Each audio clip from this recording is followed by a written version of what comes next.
Salut tout le monde. Hey, salut tout le monde, j'espère que vous allez bien. Pour ma part, c'est la forme. Aujourd'hui, petite vidéo pour mon retour à l'entraînement aujourd'hui. Donc aujourd'hui, on va parler vraiment du cumul entre l'activité professionnelle et la vie d'un sportif, la vie d'un boxeur, même amateur comme moi. Puisque je ne parle que de ce que je connais et je ne parlerai pas de la vie d'un boxeur professionnel pour le moment parce que c'est pas ma vie. En revanche, dans le livre, certaines personnes en parlent. Rappelez-vous, le 21 décembre. Enfin, donc aujourd'hui je vous fais cette petite vidéo justement pour vous parler de ce cumul entre la vie d'un boxeur et d'un entrepreneur, donc qui est pas toujours facile, parce que beaucoup de gens, notamment les jeunes, rêvent de devenir boxeur professionnel, rêvent de pouvoir vivre de la boxe, mais vous le verrez dans le livre, hein, puisque beaucoup de boxeurs en parlent. La réalité, c'est que la boxe professionnelle n'est pas comment dire, est loin des clichés hollywoodiens où on gagne énormément d'argent. Ça c'est faux à 99%. Et c'est un petit peu à l'image de la société où seulement 1% des personnes se partagent 99% des richesses. Dans la boxe c'est la même chose, puisque la boxe est un peu à l'image de la vie. C'est exactement ça en fait. Donc il y a des gens qui gagnent très bien leur vie dans la boxe, comme Floyd Mayweather, mais la majorité des boxeurs, pour la majorité des boxeurs, c'est pas le cas. Pour la majorité des boxeurs, ce n'est pas le cas, et donc ça, vous verrez dans le livre prochainement. Et c'est pour ça que beaucoup de boxeurs sont obligés de travailler à côté ou de monter leur entreprise, comme je suis en train de le faire à côté du livre. Et c'est vrai que c'est pas... Comment dire, c'est pas toujours évident. C'est pas toujours évident parce que le fait justement de mettre son énergie dans une activité qui finance notre propre activité, donc notre propre entreprise, c'est-à-dire que tu dois bosser pour vivre, mais à la fois tu dois bosser sur ton temps libre, sur un projet d'entreprise qui te passionne, parce que si ça te passionne pas, c'est mort.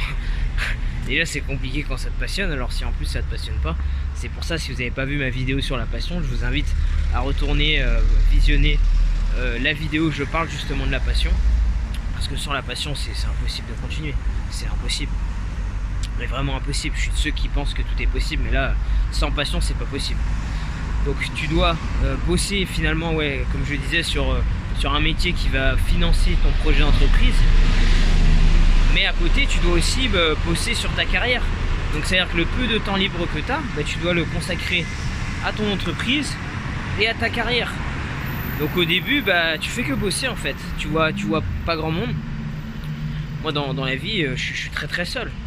On est loin de tous ces mythopreneurs d'internet, tu sais, qui te montrent la villa, les grosses voitures, avec des nanas, tout ça. On est très loin de ça. Moi la réalité c'est que je suis très seul, et comme la plupart des entrepreneurs boxeurs, on est très seul. On est très seul parce que c'est une vie qui implique énormément de sacrifices, des sacrifices au niveau du temps avec les amis, au niveau du temps avec la famille, mais aussi des efforts constants, parce que à côté de ton projet d'entreprise, à côté de ton boulot, faut que tu t'organises pour bien manger, parce que si tu manges pas bien, sur le ring tu vas le payer. C'est ça la réalité. Donc tu dois être constamment en fait discipliné. C'est une discipline qui est constante. Une discipline pour ta vie d'entrepreneur, une discipline pour ta vie de boxeur, et une discipline pour cumuler ces trois vies en fait. Ta vie de salarié qui finance ton projet, parce que là je parle vraiment du début, hein. Je vais pas parler de la fin parce que moi je suis pas encore à la fin. Mais au début c'est ça, tu dois cumuler ton travail de salarié, ta vie d'entrepreneur, ta vie de boxeur. Et c'est ça la réalité. Et à côté de ça, tu vis des expériences, tu vis des belles expériences, comme ça a été le cas il y a quelques temps aux États-Unis, comme ça a été le cas aussi toute cette année. J'ai vécu des choses vraiment sympas dont on en reparlera prochainement avant la sortie du livre. Mais c'est aussi des moments où tu te sens très seul, des moments qui sont pas faciles. Et donc faut savoir dans quoi on s'embarque quand on veut cumuler finalement une vie de boxeur et d'entrepreneur, parce qu'il y a des choses très très passionnantes qu'on peut vivre, comme tout ce que j'ai vécu cette année, que je vous partage sur la chaîne YouTube par mes expériences et les leçons que j'en tire. Mais tu as aussi effectivement des moments où où c'est chaud quand même, parce que tu vois pas grand monde, et le peu de temps libre que tu as, faut que tu l'optimises pour récupérer, parce qu'il faut bien dormir, il faut bien récupérer. Donc c'est pas toujours facile, mais on sait pourquoi on le fait, et c'est pour ça qu'on le fait. Donc c'est pour ça qu'on en revient à une vidéo qui arrivera très prochainement sur la chaîne YouTube, qui sera justement la prochaine vidéo à celle-ci, qui complétera cette vidéo. Ce sera une vidéo sur le pourquoi. Donc je vais pas commencer à en parler maintenant, mais tout ce que je peux vous dire, c'est que le pourquoi est, pour ma part, je pense, la chose la plus importante quand on se lance dans un projet, quel qu'il soit, que ce soit un projet sportif, un projet personnel, associatif ou professionnel. Je pense que le pourquoi est la chose la plus importante, et vous le découvrirez très prochainement dans la prochaine vidéo.